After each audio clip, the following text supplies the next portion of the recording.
I mean, Tennessee's what, 6 for 6 of getting guys on campus. They've Yes. gotten 6 guys on campus, and they've gotten commits out of all 6 of them. Yep. 5 in the portal, one So high school. yeah, so yeah, you can't do better than that percentage wise. Yeah. No, So Rick absolutely. is for everybody because there were small conversations going on right on that like Wednesday, Thursday after the portal opened when basically the whole team was either leaving or rumored to be leaving. And everybody was like, well, is this what does Rick in? Like it was one thing, like he's embraced the portal, but he hasn't had to do a full roster rebuild because of the portal. Right. So like, is this kind of what puts him over the edge? And he just actually has gone 6 for 6 with all 6 guys that he wanted. Well, or obviously 5 portal guys, 1 high school guy, Right. which in most years we'd be making a much bigger deal out of because he's a consensus top 50 player, as high as 33, I think, on Rivals. Yeah. But um, it's just like doesn't even bat an eye, and the argument can be made. It's funny, Matt Jones of KSR, who I am not a fan of. Who is outside of Kentucky But fans, and even yeah, Kentucky fans hate him. he even put out today when Terrence Hill got announced that Rick Barnes is putting together his most talented roster ever. Is it his most talented roster ever? Uh, there's a discussion for it. I can't sit here and say for sure, but there's definitely a conversation that can be had about it. So Yeah. all that happens, and then you're going to end up having your most talented roster ever, possibly, and you're not done. No. I mean, Yeah. I don't know. We'll see. And so let's recap Crazy. since the last time we talked. Chris Washington Jr., the high school senior out of the mid-state at Providence Christian Academy, number 1 player in the state, number 49 in the nation, committed on Thursday. And then we had Terrence Hill Jr. commit this morning being Sunday morning. I guess, I don't know, that it's a wild time to announce your commitment Sunday morning at like 9 a.m. But announced his commitment, and then we're still waiting on Juke Harris. And I don't know if Jalen Harlinson, I think Jalen Harlison was committed the last time we talked. Is it And Harlison or Harrelson? maybe Harrelson. Yeah, that makes more I think it's sense. Harrelson. I think we were waiting, but he committed early in the week, and so at the moment you've got 6 or 5 top 100 portal players committed and 3 top 100 high school players committed, and that's a pretty good start. And you're still waiting on Juke Harris and his decision, but all the experts are saying that Tennessee is in the driver's seat.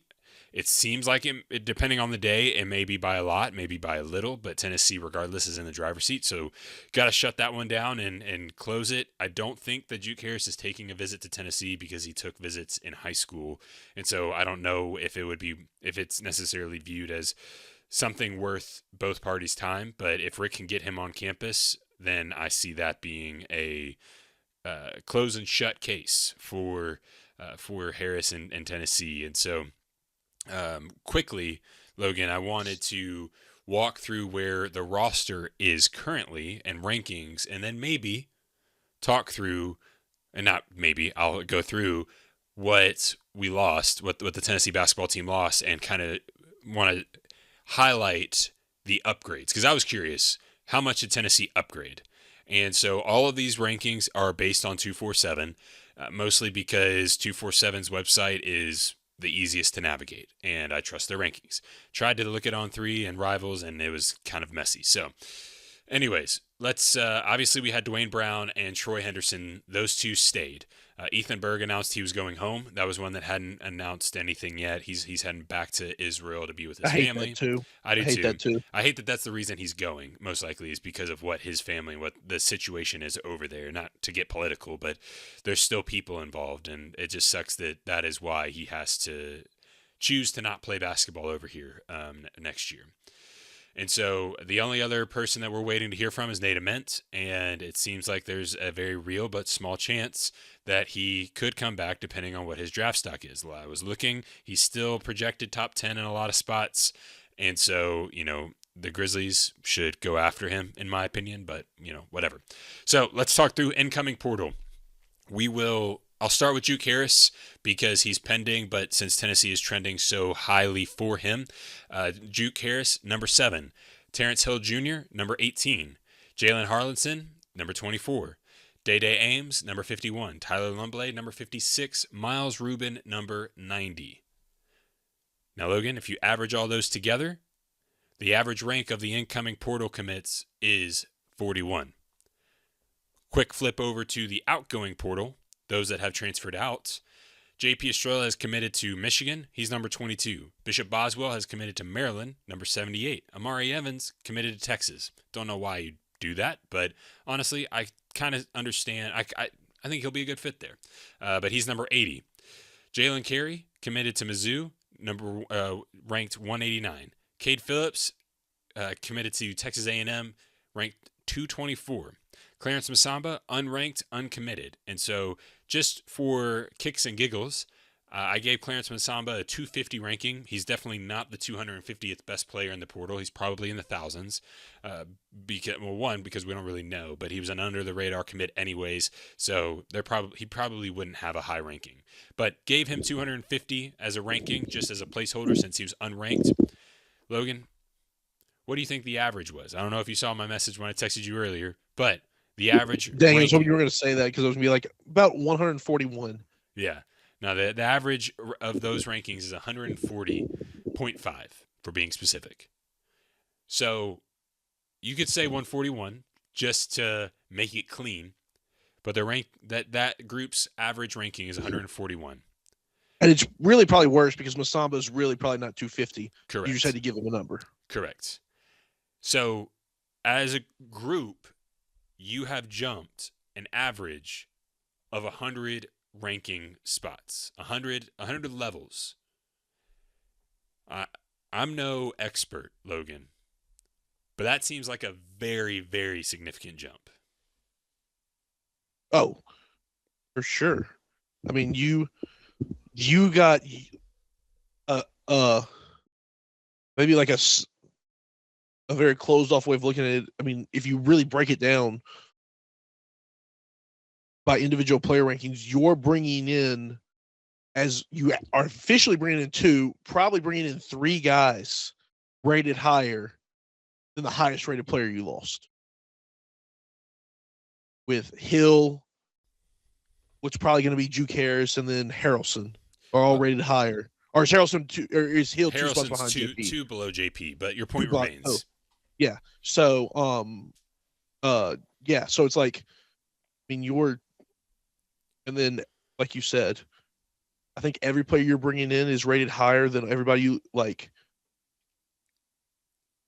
I got to go back and because I know you just read them off, but like even with that, I'm like, that's a lot of numbers to remember. Yeah, but I mean, if you get every portal, including Juke Harris, yeah, all 6 of your portal commits are ranked higher than the bottom half of your departures. Correct. And Correct. even then, 5 of your 6 are ranked higher than 5 of the 6 that left.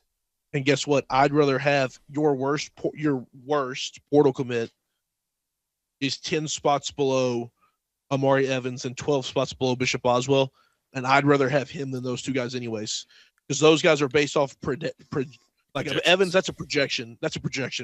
But you know what you're getting with Rubin. Yeah. Even though it's at a lower level, like you know what you're getting. Right. But it's a skill set that transfers, especially in Barnes' system. Rubin is going to be able to probably, I don't know about the defensive end. You know, that's been a big conversation piece about Felix Okpara was being able to switch 1 through 5. I think that, personally, I think the switching 1 through 5 with Felix and not being able to do that with everyone else was kind of an Achilles heel, along with not being able to stay in front of the ball. But because if you're going to switch 1 through 5, you got to be able to do it with everybody. And when you had guys like JP and Carey on the floor, they couldn't do that this year. And so if they adjust their approach to where they're not switching 1 through 5 next year, I don't know that that's going to be the worst thing in the world. Because I don't think they'll do that though. You think they're going to stick 1 through 5? I don't think they'll stay. Well, I think we're going back to small ball, but we'll get to that in a minute. But you know, I think that Rubin's skill set is going to translate well. You got a springy big that can be a true lob threat. He's going to protect the rim, and that plays anywhere. You know, it's Yeah, I don't care how big you are.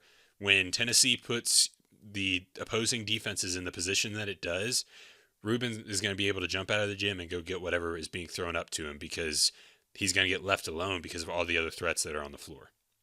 yeah, yeah. Well, I mean, and I'm interested to see how they use Ruben, or will they go try to get another big to start over Ruben? But and I'm curious to see because I hadn't thought about it. And then usually when we're talking about a post from the general's quarters on the VolQuest board, which is a great subscription service to have, it's like this guy's an idiot. Right. But a guy made a long post today, and I was like, "You're right." I'll ask you, what is Rick Barnes' probably favorite offensive set to run? What do they really enjoy running? Since basically Santiago Vescovi. If you Well, don't think of it, you'll know what it is. Like you'll be like, why didn't I think of that when I say it? well, I don't know the official. I mean, we talk a lot about floppy action. Nope, there you go, right there. Okay. He loves being in that floppy action where you can pick a single side down, pin down screen, or you can run Yeah. off a staggered. But I mean, for the most part, and they did a good job of tinkering with it a little bit because not this current year, last year's team was Zakai's senior year team. They did a good job of tinkering with it because those guys had ran it so much. Right. They kind of figured out different ins and outs and different adjustments they could make mid game and things like that. To get themselves open. So they had a couple guys they could run that with. You could run Zakai, didn't really run off of, but you had Chaz, you had Jordan Gainey. So you could, so that was a year that you kind of had multiple guys, but Jordan Gainey really wasn't a knockdown 3-point shooter. He was a clutch 3-point shooter. He had some big ones, but he only shot about 30%. Right. So you weren't running him off floppy action to get a bunch of threes, right? He did a lot of curling into mid-range stuff. So he loves to do that, but they've never really had a team like you ran floppy action for one guy. Like this year, when they got in a floppy, what'd they do? Oh, it was to get the ball back into Kobe's hands so he could shoot. Exactly. Throw it to Boswell, let Kobe run the floppy action. Maybe Nate and Kobe. Like Nate got a little bit involved, but it was mostly Kobe, right? Yeah. Think of all the guys you can run floppy out of now. Oh, 100%. Just Juke, Day, Tyler Lundblade. You're already forgetting Terrence Hill. I mean, dude was no Terrence Hill right here. No, I'm going through the list. Like, I don't know. Chris Washington is going to translate to possible. I don't know. He'll be whatever. So, I don't know about the other three freshmen. And you're already talking about 2 to 3 to 4 more guys. Yeah. You can have them on the floor at the same time. Yes. I mean, it changes how they're going to look offensively completely. 100%. Because all they're going to do is run that floppy action, and then they can run, what do they call it, cluster or whatever. They ran it for, that's all they ran for Nate, basically. And it was basically what they did with Dalton Connect, and then they translated it over to Nate, right. where you basically just make a big cluster and then get them in a mid-range post-up type situation. Right. And you got guys, that's where you get Washington, right there where you throw it to Harrelson. So there's just so much more scoring potential. I mean, I saw a stat today. Terrence Hill, Lundblade, and Ames, okay? They combined averaged 75.8 points a game last year. Yeah. The three of them combined. Have you seen this? No, I think I saw a different combo because I told my wife that. Go ahead. Just go ahead. They averaged 75.8 points a game or 75.3 points a game last year. Right. And hit 232 threes between the three of them. Yeah. Tennessee as a whole this year averaged 74 points a game and hit 243 three-pointers as a team. Yeah. I think I saw the combination of Ruben, Lundblade, and Ames, and they averaged just over 60 points a game. And I made the comment, I was like, these three guys are scoring almost what Tennessee can score on a regular basis right now. They're 10, 15 points off. And that's just from a shooting perspective. Harrelson averaged 18 as a freshman in the ACC last year. Right. And then Ruben, like, is Ruben going to come here and score 14? No, he's not. He's going to score 8 off lobs or 100%. putbacks. 100%. He averages 2 rebounds a game offensively. That's elite. Yeah. Worst case was that drop off to 1. then you get 6 defensive rebounds a game. So you're telling me he averages 8 and 7 and almost 2 blocks a game? That's all Yeah, you need from your 5-man next year. correct. You don't need a ton. I think that I think next year's team with what has been built is going to look a lot more like the 24 team. Sorry, the 24 to 25 team with Chaz, Gainey, Ziegler, where you had a couple actual threats, but on a completely different level. I don't know that we will have seen an offensive output the way that this team will go. And I'll be interested to see, Rick wants to slow the game down because I don't know that he's had the confidence in his offense to be able to hang with the Alabamas and things like that. Like he wants to push the ball and get out in transition, but then get deep in the shot clock. I wonder if that's going to even change some because he's going to have more confidence in the shooting where it's like, hey, we run this floppy action the first time and we get open at, 15 seconds left in the shot clock. Well, that ball's probably going up. And if that's going up at 15 seconds, and I'm interested to see how many more shot attempts Tennessee will have next year because I think Rick is going to let the ball fly a little bit more because I think that's the trade-off. We talked about this. The trade-off is the defense may not be as good, but the offense is going to need the room to breathe to allow for that trade-off to be there. And I'm very curious to see if how much Rick's approach changes with these guys. And we're also talking about all of their stats in their old systems. I think Ruben may get more rebounds. And if Ruben doesn't, I think Ruben's going to get so much attention that other guys are going to get rebounds. Listen, this past year's team, you take Nate and Felix off the floor, who are your elite rebounders? Like Brown was okay, but you did not have just these dogs that went and ate boards. I would say JP was an elite offensive rebounder, but he was not he was an average defensive rebounder. Right. But even then, which doesn't make sense, but because I think that was one of the most inflated stats that got talked about with Tennessee this year was, they're great at offensive rebounds. It's because they missed two feet away and just grabbed the ball again. Jalen Carey and JP were both good at that, where they would miss and get their rebound immediately. So it's like, all right, he just got 2 points, but he also got one offensive rebound on one thing. And it was because he got thrown the ball into him, missed it, grabbed it again, put it back up. So, I'm not necessarily disagreeing, but I'm taking it with a grain of salt. Take that with you to Michigan, JP, through you. Yeah, sure. Heartbreak, but I think that I'm interested to see when Rick puts Rick's flair, all pun intended there, on these guys. You're proud of that one, aren't you? A little bit. I didn't know I was going to do that. When he puts his touch on these guys, and because we've seen it time and time again, good shooters turn into great shooters. Like under Rick, when you take Dalton Connect, he was good. He was going to be what he was going to be. He comes to Tennessee, got better. Chaz was already good. Chaz was, even better when he got to Tennessee because Rick teaches that high ball release. So when these guys are getting put in positions to be even better than they were last year, I'm interested. I'm interested to see. Lundblade, he's probably, I don't know that, I didn't watch Belmont. I haven't researched it. I'm going to guess he was priority number 1 for opposing defenses. I would say probably all of these guys were either priority 1 or priority 2 outside of Ruben on their teams. What happens when you've got a guy like Day-Day Ames, who's now priority 3, who's a shot creator on his own? Late in the shot clock, you've got 2 guys, 3 guys that you can throw the ball to and say, go get me a bucket. What does that turn into? And I'm not even sitting here trying to just say this team's going to be the greatest thing ever. I'm talking about we have not seen this since maybe Grant and Admiral. As a multi-option team, yes, where you have multiple. Yeah, no, absolutely. I mean, yeah, I mean,